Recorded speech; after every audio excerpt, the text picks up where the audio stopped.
Kdo? Snema. Ja, se tudi jaz. Ne. Jaz sem pa tako že dala snemanje, že prej v neformalnem pogovoru. Ok. Dobro. Takole, da se me vidi, ne? Takole bo pa v redu. Super. Tako.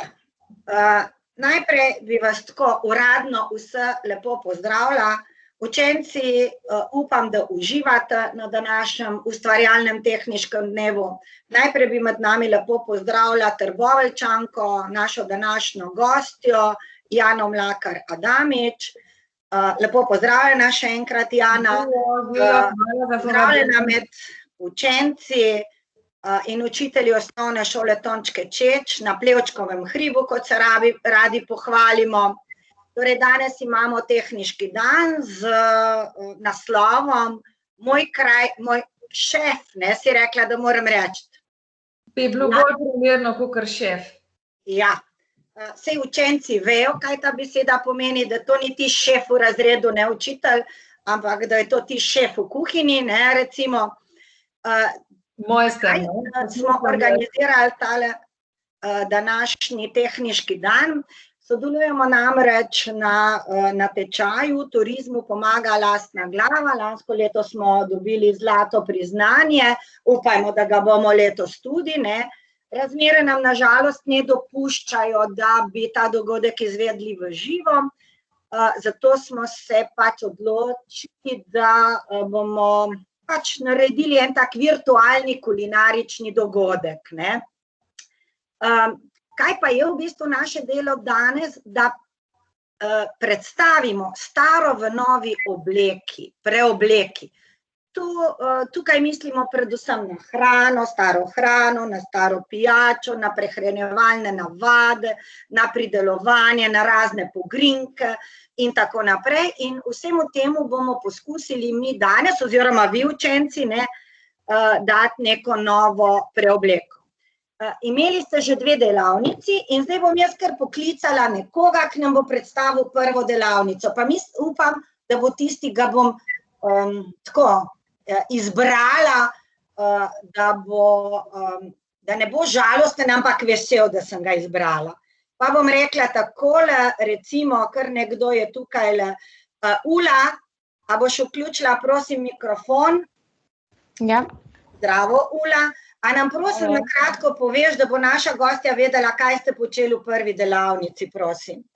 V bistvu smo iz prtičkov delali figurice pa okraske, tako na tak enostaven način. Na tak enostaven način, ne. Kaj ti misliš, so imeli včasih tudi prtičke pa tako naprej, a? Imeli, ne, samo najbrž jih niso imeli, nam bo Jana mogoče pol kasneje povedala, takšne za enkratno uporabo iz papirja, ne, ampak so imeli bolj kot ne takšne prtičke, ki so jih lahko potem oprali in tako naprej. Ula, hvala lepa, zdaj bom pa enega fanta izzvala, ki nam bo pa povedal, kaj ste počeli v drugo uro. Pa bom rekla recimo Luka Petrovič. A boš vključil, Luka, prosim, mikrofon? Ja. Luka, zdravo. Luka, povej nam, kaj ste počeli v drugi delavnici, pa če se iz tvoje pečice že kaj slučajno kadi ali pa diši. Ja, pogledali smo seveda posnetke, kako rabimo narediti. Ja, kaj pa?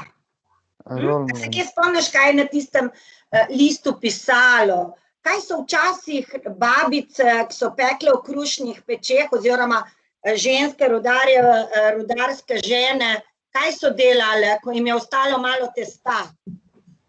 Kaj so naredile? Se spomniš, Luka? Mlinc, ne? Ja.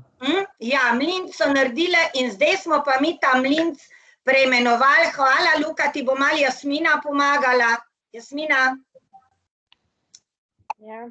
Zdravo, Jasmina. Jasmina, a se spomniš, kako ste vi ta mlinc na modern način naredili oziroma preimenovali? Rolmlinc. Rolmlinc, ja, in ste rekli, da je to nekakšen nov žurfuter, ne? A je bilo tako? Ja. Ja, a si ga ti že naredila? Ne, sam pač testo sem naredila. Ja, testo, zakaj? Testo mora pa malo vzhajati, ne? Ja. Ja, super. Ok, hvala, Alekseja. No, če nadaljujemo s tem našim, torej, jaz upam, da ste uživali, ko ste delali, ne, predvsem v tej drugi delavnici. Res je, včasih so ženske iz tega malo ostankov testa naredile, kaj jaz vem, en tak mlinc, dale čebulo ali pa namazala z mastjo ali pa ocvirke pa spekle, ne. In to je bilo poslastica predvsem za otroke. Ker smo pa mi naredili eno novo preobleko, ne, smo ga pa poimenovali v rolmlinc, ne, in tja dali pa nekaj boljšega, takšnega kot zdaj, in ste naredili v bistvu na sladek način, ne, kakšna skuta, jabolka in tako naprej, ali pa recimo šunka pa sir, ne, pa ste naredili takšne majhne, okrogle, oziroma ne podolgovate svaljke, in naj bi to bilo za enkrat, dvakrat ugrizniti na kakšnem žuru, ne? A je bilo tako? Dobro, hvala. Jaz, saj veste učenci, da jaz zelo rada govorim, pa včasih preveč govorim, zato bom najprej, Jana, nisi še na vrsti, na žalost, da bom malo predstavlja tole našo gostjo. Maja, kje si? Maja? Ne. No, Maja, predstavi nam našo gostjo, da bodo tvoji sošolci pa sošolke vedeli, kdo je sploh danes med nami. Izvoli, Maja. Naša gostja, gospa Jana Mlakar, je po poklicu etnologinja, ki je zaposlena kot muzejska svetnica v Zasavskem muzeju Trbovlje. Ukvarja se z raziskovanjem, zbiranjem, dokumentiranjem in hranjenjem vsega, kar je povezano s kulturno dediščino Zasavja. V okviru delovanja Zasavskega muzeja je naredila etnološko pot, po kateri smo se tudi mi že velikokrat sprehodili, saj poteka mimo naše šole. Ohranila je rudarsko stanovanje na njivi ter pripravila veliko odmevnih razstav v muzeju. Piše pa tudi knjige.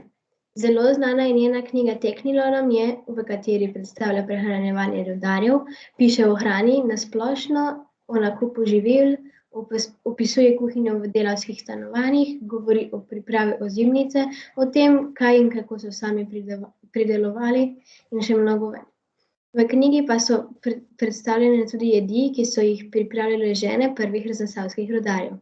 Prosimo gospo Jano Mlakar, da nam kaj več pove o tem, kako je nastala njena knjiga Teknilo nam je.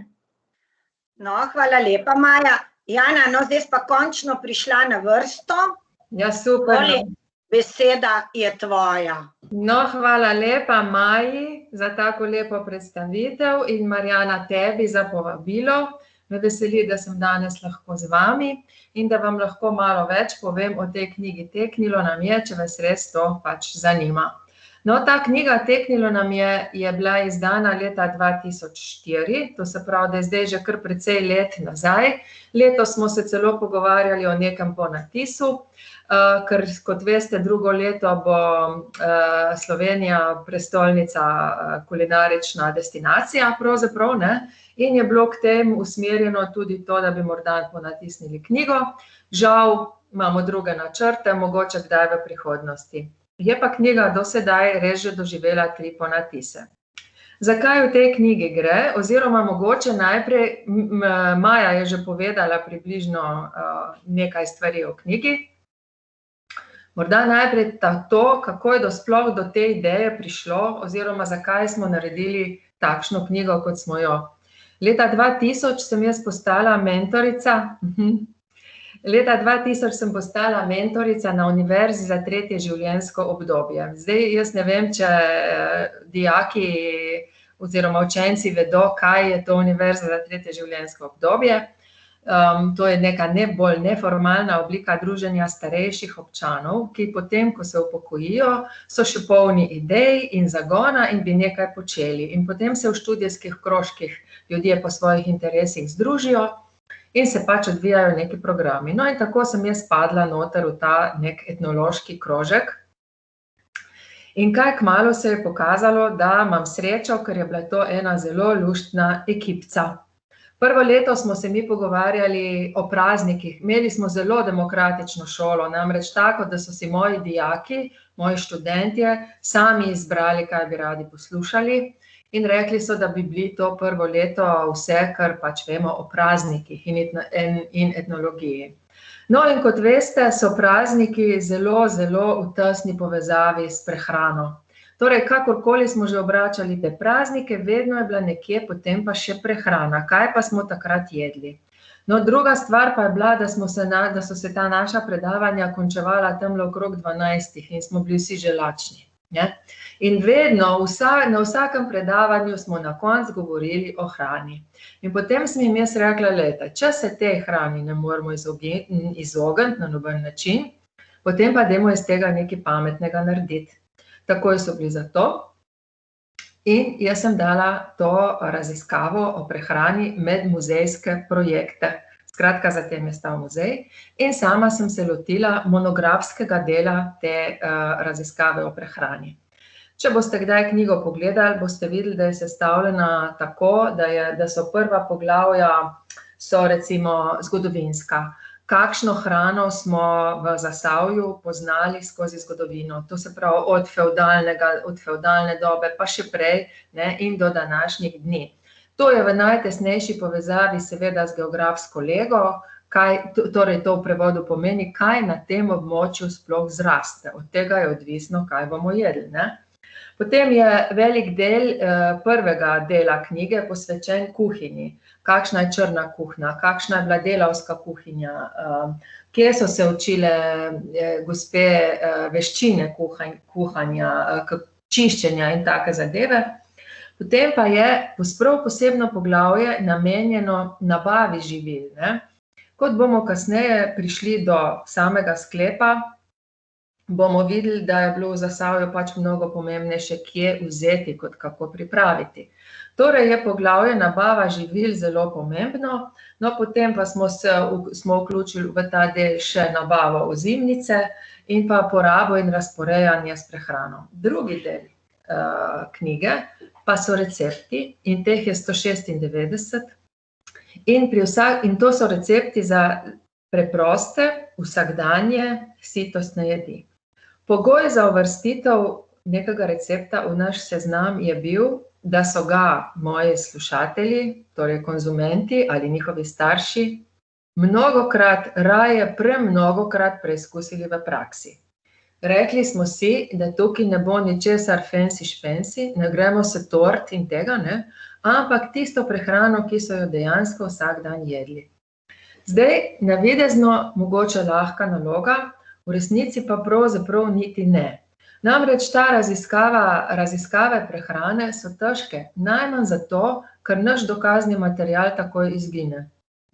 Vi, recimo, če naredite sliko, slika ostane in jo lahko rodovi za vami še proučujejo in ocenjujejo. Hrano pojemo in potem jo ni, Torej, potem ima hrana še en drug element. Namreč velika razlika je med vsakdanjo in praznično hrano. S praznično hrano se radi postavljamo. Takšno hrano pripravimo, kadar imamo posebne dogodke v našem življenju ali pa imamo goste. Tisto, kar jemo vsak dan, pa je skrito za 4 stenami. In zato je bilo zelo pomembno, da je ta moja skupina bila med sabo tesno povezana, da smo si zaupali in da smo potem lahko prišli tudi do takih stvari, ki bi jih mogoče raje zamolčali. Ampak vseeno tudi to spada v vsakdanjo prehrano. No, na ta način smo se lotili potem te raziskave. Med pomembnimi viri proučevanja, torej so bili te ustni viri, torej to, kar so meni informatorji povedali, zelo pomemben vir proučevanja pa so bile tudi nabavne knjižice. Jaz ne vem, če si to predstavljate, kaj je. Dajmo reči, da je to nekaj podobnega, kot so danes plačilne kartice. V nabavne knjižice so ljudje zapisovali porabo in trgovci potem to štempljal. Skratka, na kredo so kupovali in na koncu meseca poravnali svoj znesek. No in iz teh nabavnih knjižic, ki jih ima muzej zelo veliko, se da ugotoviti, kdo je bil kupovalec, kaj je kupil, kako pogosto so kupovali in predvsem, kaj so kupovali, ne? In tudi količino. In tudi to nam zelo dobro oriše neko vsakdanjo porabo prehrane, ne? Koliko za kakšno družino in tako dalje. No, približno takole smo se zadeve lotili. Jaz monografski del, ki sem ga že prej omenila, zgodovina, kuhinja in tako naprej, in moji slušatelji zbiranje teh receptov. No, prišli smo do 196 receptov. Zdaj pa, ti recepti v resnici niso toliko pripomoček za kuhanje, čeprav tudi so, ne? Ampak na nek način izpričujejo, skozi prehrano je izpričan vsakdanji način življenja v nekdanjih revirjih, torej v Zasavju, torej recimo tam nekje od 30 let 20. stoletja pa do 60 let 20. stoletja, ne? K vsakemu receptu smo dodali še 3 rubrike, možnosti, če ostane, in zraven ponudimo. To je bila pravzaprav taka železna zapoved včasih, da nič se ne zavrže, ne? In v bistvu je veljalo, da kar ni strupeno, je užitno. Zelo enostavno povedano. In da se da pravzaprav še čisto iz vsakega ostanka narediti nekaj drugega. Kuhalo se je, ljudje so rekli, iz ene rihte v drugo, ne? Torej, tisto, kar je ostalo, vzameš za osnovo in k temu dodaš še nekaj zraven. Zdaj, če bi povedala, kaj, recimo najbrž bo koga zanimalo, kaj je značilno za to zasavsko prehrano, ali pa tu me boste vi pol kasneje vprašali, ne? Bo boljš tako, ja. Kaj bi zdaj še dodala? Ja, no, tole mogoče, da ob knjigi, ko je šla knjiga, to je bila aprila 2004, sem zraven pripravila tudi razstavo o prehrani v Zasavskem muzeju, ki je bila zelo dobro obiskana, čez 1600 ljudi je prišli to pogledati. No, in potem so na osnovi te naše knjige Teknilo nam je pripravili tudi razne modifikacije, gostilničarji, ne. Martin recimo je imel 2 slow food večera, to verjetno učenci vedo, kaj je slow food, ne. Torej bolj gurmanska verzija prehrane. Skratka, že Martin je v praksi dokazal, da se da tudi iz teh skromnih jedi pripraviti vrhunsko gastronomsko doživetje, ne. Skratka, knjiga je imela nekakšen vpliv tudi na zasavsko kulinariko in odnos do hrane. A sem že predolg? Boste še vi kaj vprašali? Jana, hvala za tele uvodne besede, bom rekla. Učenci so pripravili nekaj vprašanj, pa bi mogoče te najprej vprašali, pa boš ti sama potem videla, kaj bi še dodala. No, ko si že ravno omenila Martina, Martin je zdaj tisti naš šef, ne, smo ga prosili in bomo tudi z njim opravili en intervju, sicer smo imeli ne vem kakšne načrte v živo, ampak mogoče jih bomo lahko spomladi vseeno realizirali. Učenci nekateri, ki mogoče malo bolj poznate to knjigo, ste pripravili vprašanja, pa bom jaz šla zdaj kar po vrsti, da si ne boste skakali v besedo, pa bom vsakega poklicala, pa bo Jani, gospe Jani, no, mi se poznamo, zato ji lahko rečem kar Jana, postavila ali pa postavil vprašanje, ne. Vesna, boš ti začela, prosim? Vesna? A jaz? Ja, ti, izvoli, Vesna. Zdaj, jaz sem imela tako vprašanje, kakor se mi zdi, da ga je že sicer gospa povedala. Ja. Ampak mislila sem vprašati, če že, kaj vas je navdihnilo, da ste napisali knjigo o hrani, sem že povedala nekako. Dobro. Ja, to pa prehrana je itak ena od področij, ki jih etnologija raziskuje, ne. To je del materialne kulture, nekako, saj verjetno poznate še kakšnega etnologa, ki se s tem še bolj ukvarja kot jaz, recimo Janez Bogataj, ne. Poznate? Jaz ja. Kaj ti poznaš, ne? Okej, no tako, ne. Skratka, potem pa so se stvari nekako poklopile, res. Jaz, če bi sama delala to knjigo, bi bila zagotovo manj manj fajna, ali pa ne vem, kako bi rekla temu, manj živa, kot pa, ker sem jo delala skupaj z svojimi 15-16 pomočniki, svojimi študenti z univerze za 3. življenjsko obdobje.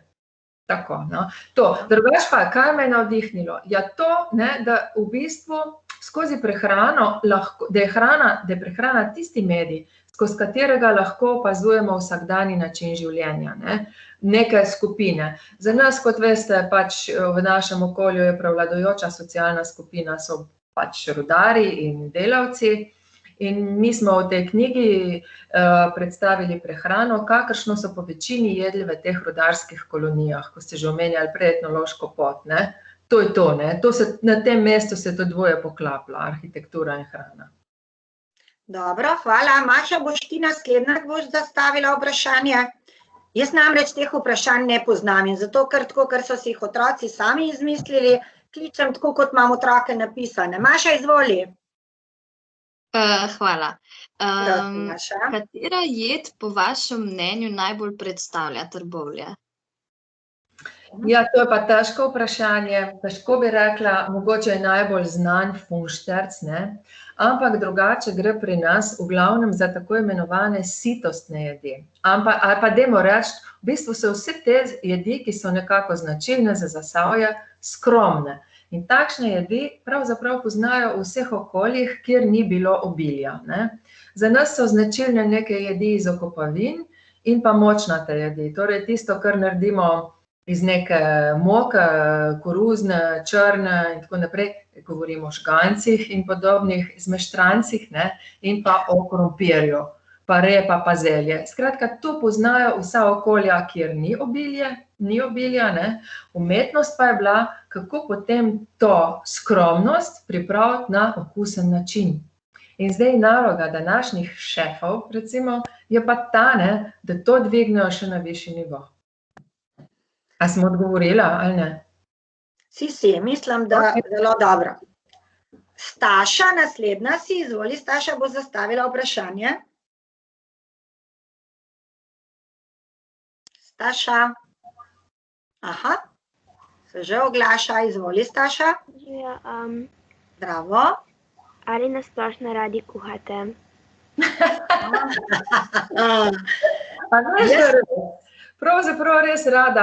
Pravzaprav res rada kuham in sem tudi celo življenje kuhala za družino. Ko pa sem pripravljala tole knjigo in so mi gledali otroci čez ramo, kaj pišem, sem pa morala priseči, da vsega pa ne bom skuhala. Zataknilo se mi je pri krvavi potici. Ko ob kolinah neko kri zliješ v moko in spečeš in tako naprej, pa je, da je bila to poslastica včasih, ne, ampak moja družina se je pa uprla, da tega pa ne bojo. Drugače pa ja, rada kuham. Pa ti? Rada kuhaš? Aha, Staša. Nič ne bo odgovora, v redu, nič hudega. Imamo tudi enega fanta, Nik, izvoli, kaj boš pa ti vprašal? Katerega recepta iz knjige še niste sami sprobali? Enega si že omenila, krvave potice, pa tudi še marsikjerga ne. Če boste prelistali knjigo, boste videli, da je pravzaprav zaklad takih preprostih stvari, oziroma če bi bili kdaj v res hudi finančni stiski, ne, bi vam ta knjiga znala priti prav. Na eni od naših predstavitev prejšnjih je ena gospa ostala in je rekla zbrani publiki, je rekla, poslušajte vi, ne, če kuhate po tej knjigi, se vam ne more zgoditi, da kakšne stvari ne bi imeli doma. Prejle malo pred tem, preden smo se mi dobili, sem knjigo še enkrat prelistala in videla, kaj vse recimo se da narediti iz starega kruha, ne. Tudi tega jaz nisem ravno doma počela, naprimer, ne vem, mogoče vi to jeste, mi nismo nikoli. Star kruh narezan, popečen, prelit z mlekom ali pa zalit z jajcem in to je potem neka omleta. No in takih zadev je še veliko, veliko. Hvala. Alekseja, tudi ti imaš, mislim, da eno vprašanje? Ja, Slišali smo, da vaša knjiga vsebuje veliko receptov za krompir. In Ja. danes je v večini najbolj popularen pomfrit. Katere jedi so bile pa včasih iz krompirja popularne? Sam bi bil krompir. Pravzaprav vse. Krompir na milijon načinov. Najmanj ocvrt krompir. Najmanj pomfrit, ne? Ravno zaradi tega, ker zahteva veliko olja. Včasih je bil popularen tale pražen krompir ali po domače restan krompir, bi mu mi rekli, ne. Če zraven vržemo še pest kuhanih makaronov, dobimo grenadirmarš. Potem je bilo zelo popularno tudi tale krumpentoč, to je bila neka taka bolj v bistvu značilna jed za steklarje, od steklarjev hrastniških. To se pravi nariban krompir, pomešan z jajcem, malo moke, sol, malo čebule in spečemo. Včasih temu rečemo tudi krompirov funšterc. Potem iz kuhanega krompirja je bil zelo dober fani kohen. Približno ista zadeva, samo da se je kuhan krompir pretlačil, dodaš spet jajce, malo mleka, malo soli, malo moke in se to speče kot omleta, recimo. Funšterc, smo o funštercu govorili, ne? To sem še mogoče pozabila povedati, pa govorim o sitostnih jedeh in jedeh iz okopavin. Odkot pride sploh beseda funšterc? Prej sem omenila, da so bili zelo popularni žganci, ne? Žganci so po nemško štercen.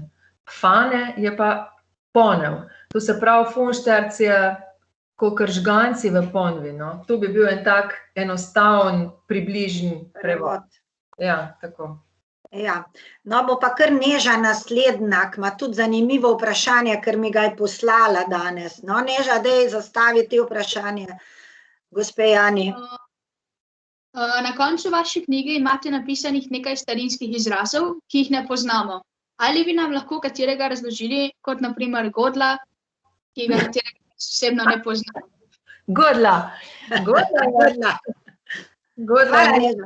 Hvala. Godla je juha, ki ostane potem, godla se je ob kolinah. Koline so bile velik praznik v knapovskih kolonijah, ko so zredili prašiča, prišel je mesar, so ga zaklali, sodelovali so ne samo družinski člani, tudi sosedje, to je bil dogodek. No, in končna stvar, če pustimo zdaj smrt tega prašiča pri miru, ne, končna zadeva je bila, da je bilo treba dobiti klobase, mesar je to naredil in potem so se klobase kuhale. In ob tem je marsikatera klobasa tudi počla in vsebina, ki se je stekla iz klobas, ni bila za zavreči, ne. To je bila potem godla. Tista juha, v kateri so se kuhale klobase, in če je kakšna klobasa razpadla, da se je vsebina zlila potem v to vodo, plus še neki začimb, kak majaron, tisto, kar pač je raslo okrog, in to je bila godla. In to je bila imenitna zadeva, malo kruha zraven, super, ne? In to so potem po kolonijah nesli tudi k tistim, ki so jim čez leto pomagali vzrediti prašiča, torej, ki so jim dajali ostanke hrane. V redu, hvala. Še bi lahko se pogovarjali o teh manj znanih izrazih, no, ampak ker nas že čas malo lovi, bomo šli naprej k vprašanju, ki ga je napisala Iris, oziroma ki se ga je spomnila. Iris, izvoli. Danes imamo pa na jedilnikih hladne, tople predjedi, glavne jedi, jedi na žlico. Kakšni so bili pa včasih jedilniki, kako so bili sestavljeni? Ja, včasih so bili pa jedilniki kar precej bolj enostavni, seveda spet govorimo o tej tipični strukturi socialni, torej rudarske družine, ne. Pustimo zdaj bolj premožne ljudi, ampak ostanimo pri rudarskih družinah. Jedi so bile v bistvu enostavne, no, kot sem že prej omenila, sitostne. Recimo za zajtrk so bili zelo pogosto na mizi žganci, in pa kruh z belo ali pa s črno kavo. Za kosilo so bile običajne kakšne juhe, krompirjeve, zeljnate, fižolove jedi, take zadeve. Za večerjo pa spet žganci, močniki, mlečne kaše, narastki. Malice so bile pa največkrat kos kruha, pa recimo jabolko ali pa malo, ne vem, tudi recimo malo redkvice na kruh, ne, svežena ribana redkvica na kruh, pa malo pokapljano s kakim bučnim oljem in to je bilo to. Ali pa kos kruha namazan z mastjo. Konec zgodbe, ne. Skratka, tak je bil vsakdanjik za praznika, kakšne posebne priložnosti, pa seveda tudi kaj boljšega. Kot vidite, v teh jedilnikih skoraj da ni mesa, ne. To je bilo običajno enkrat tedensko v tisti znameniti nedeljski goveji juhi, mesa je bilo premalo, da bi se ga vsi najedli. Drugače pa so prišli do mesa v glavnem na ta način, da so gojili zajce. Največkrat so pojedli kakšna zajca, no. To je bilo to značilno za Zasavje. Hvala. In še zadnje vprašanje ga bo zastavila Lara. Lara, izvoli. Glede na to, da so včasih ljudje si pač pripravljali ozimnico, mene zanima, kako so pri tem pomagali otroci, rečemo pri kisanju zelja. Ja, otroci so pravzaprav včasih pomagali pri vsem, ne. Naloga otrok je bila, na primer, nabirati hrano za tiste živali, ki so jih redili, ali za zajce, ali če so imeli kakšno kozo. Potem je bila naloga otrok, da so recimo od 4 nosili vodo v kuhinjo k mamam, ne, ki so to potrebovale. Otroci so starejši pazili na mlajše, potem so čistili kmalu, ko so bili dosti veliki, da so to znali, fantje cepili drva in seveda pomagali tudi pri ozimnici, ne. To zelje je bilo treba kar naprej prati in čistiti, ko so ga spravili v sode, ne, poteptali, spravili v sode in potem je bilo treba to vodo stalno odlivati, zamenjati in tudi tukaj so prišli otroci ravno tako prav, no. Niso jih šparali, no, dajmo tako reči, niso jih šparali. Otroci so bili že od začetka vključeni v delo. Sploh ni bilo pogajanj, da kdo kaj ne bi, ne. So pa znali seveda otroci, ker so vedeli, kaj jih čaka, so se pa znali temu tudi kdaj izogniti, ne, da so preprosto jo pobrisali kam daleč od hiše, kjer niso slišali mame ali pa očeta, ki jih je klical domov, mobitelov pa k sreči niso imeli. No, hvala. Jaz mislim, da smo zelo lepo zaključili s tem zadnjim vprašanjem, tale naš intervju. Res nas čas že malo preganja, ampak nič hudega. Jana, jaz dam tebi še zadnjo besedo oziroma možnost za to, da ti v bistvu zaključiš tole naše druženje. Ja, hvala. Jaz se vam še enkrat zahvaljujem za vaše vabilo, bilo mi je v veselje. Predvsem pa vam čestitam za te vaša zelo uspešne projekte. Zagotovo bo tudi letošnji uspešen, tako kot je bil lanskoletni. Videti ste polni idej, zelo resni pri svojem delu in super se mi zdi, da bo na takih slonel razvoj zasavskega turizma. Zelo fajn se mi zdi, da ste tako vedoželjni in da boste doprimogli k temu, da bomo tudi Zasavje vpisali na ta turistični zemljevid. Jaz se ti, Jana, v imenu vseh učencev, pa tudi učiteljem zahvaljujem za tole tvojo prisotnost na današnjem video oziroma virtualnem kulinaričnem dogodku. Obljubljamo ti, da ti bomo poslali en filmček, ki ga bomo posneli v zvezi z vsem tem dogajanjem, pa upamo, da če te bomo kdaj rabili ali pa povabili, da se boš udeležila. Jaz pa vabim vas in jaz vam obljubljam, da boste dobivali vabila za vse naše razstave, kot do sedaj, toplo vabljeni, z veseljem pričakovani. No, saj sem mislila tudi zaključiti s tem, da ko se naslednjič vidimo, se vidimo v Zasavskem muzeju Trbovlje, ne? Upam. Hvala lepa. Hvala, čau. Učenci, hvala lepa za poslušanje, za sodelovanje. Tisti, ki mogoče zdajle niste sodelovali, pa ste bili samo poslušalci, sem prepričana, da boste morali v naslednji uri oziroma pri naslednjem delu ali pa ste že prej. Tako da jaz vas lepo pozdravljam, imejte se še lepo danes, pa se vidimo. Čau.